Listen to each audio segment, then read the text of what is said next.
Preocupado com o avanço das doenças transmitidas pelo mosquito Aedes aegypti no país, o governo editou uma medida provisória que determina ações de combate ao mosquito.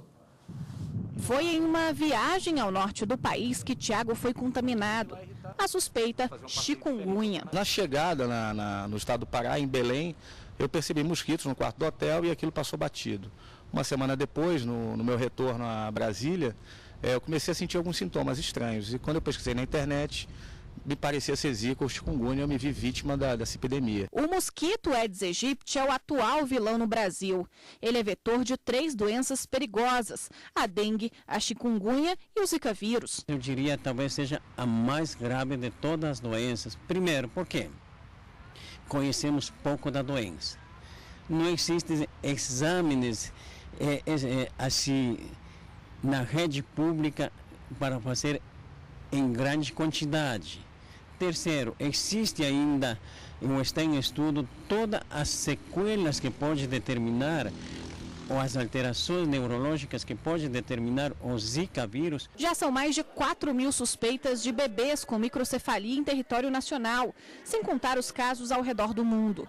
Por isso, a Organização Pan-Americana da Saúde decretou emergência internacional em saúde pública em razão do avanço da doença. A Presidência da República editou medida provisória que determina ações de combate ao mosquito transmissor das doenças. Essa medida provisória ela vem preencher uma lacuna com relação à legislação dos outros entes federados, sobretudo de municípios. Há muitos municípios que não têm regras, não têm regulamentos para tratar desse tema especificamente. Então, diante da urgência e da relevância da matéria, nós temos essa medida provisória que passa a ser a norma que regulamenta essa questão. Entre as medidas a serem adotadas está o ingresso forçado de agentes de saúde em imóveis públicos ou particulares em caso de abandono ou na ausência da pessoa que possa autorizar a entrada para a eliminação de eventuais focos de reprodução do Aedes aegypti. Seu Paulo é o responsável por verificar todos os pontos de água parada na casa do vizinho, que mora em outro estado.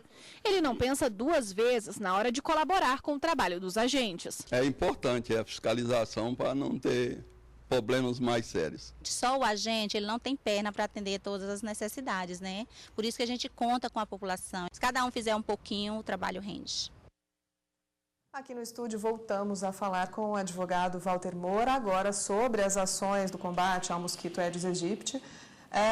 A decisão do governo, a medida provisória que autoriza a entrada nas casas, doutor, isso não seria uma afronta ao direito do proprietário? Bom, existem aí 2 pontos de vista. Um do direito privado, que é aquele do cidadão que tem um bem imóvel, e constitucionalmente essa propriedade imóvel ela deve ser protegida de toda e qualquer ação que involuntariamente venha a turbar sua posse, ou seja, alguém que tenta invadir sua casa. Isso aí a lei te dá toda a proteção. Do outro lado, nós temos um assunto muito importante que é uma questão de saúde pública, literalmente. Nós temos uma talvez endemia, né, atingindo a sociedade como um todo, e esta situação ela vai talvez flexibilizar o direito de propriedade, claro que seguindo o rigor do processo administrativo. A medida provisória ela estabelece que deve haver um laudo, deve haver um relatório da atividade que foi feita, deve ser comprovado sempre a razoabilidade, a proporcionalidade. O que significa isso? O agente que vai fazer essa intervenção na propriedade de uma pessoa, ele deve tentar todos os meios possíveis para que se faça contato. Não havendo contato e documentando tudo isso, para que depois haja o direito à defesa do cidadão, aí sim vai poder fazer a intervenção na casa do sujeito. Essa intervenção é muito grave. É muito raro você ter o Estado entrando na casa de um cidadão sem autorização judicial.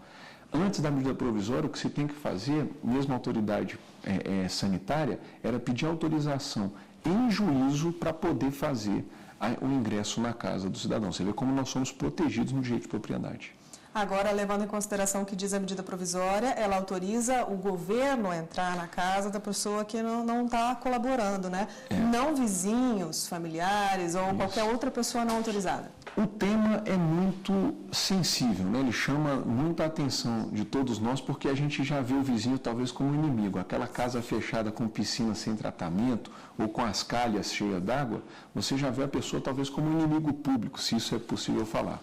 Mas nós temos que lembrar que isso daí pode afetar outro vetor importante da sociedade, que é segurança. Se começar a todo mundo poder entrar na casa do outro sem um cuidado e um zelo maior, você vai ter, por exemplo, pessoas marginais que tentem fazer furtos ou roubos dentro da casa de uma pessoa, de um particular. Isso não pode. Então, o correto, o que a medida provisória fez é autorizar apenas quem é do Sistema Único de Saúde, a vigilância sanitária. Se você vê alguém na sua rua fazendo isso, peça todas as credenciais, porque você pode ter ali uma pessoa se fazendo de autoridade para poder entrar na casa alheia.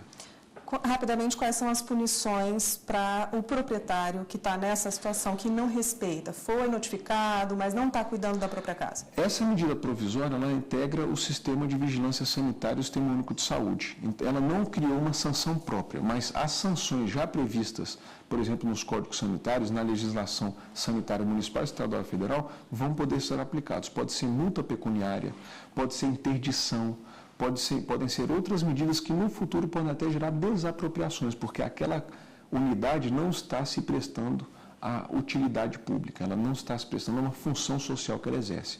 Nós somos donos do nosso imóvel, mas o imóvel não pode servir de uma área de proliferação para um mosquito tão perigoso para todos nós. Tá ótimo, doutor. Muito obrigada pela entrevista, pela participação.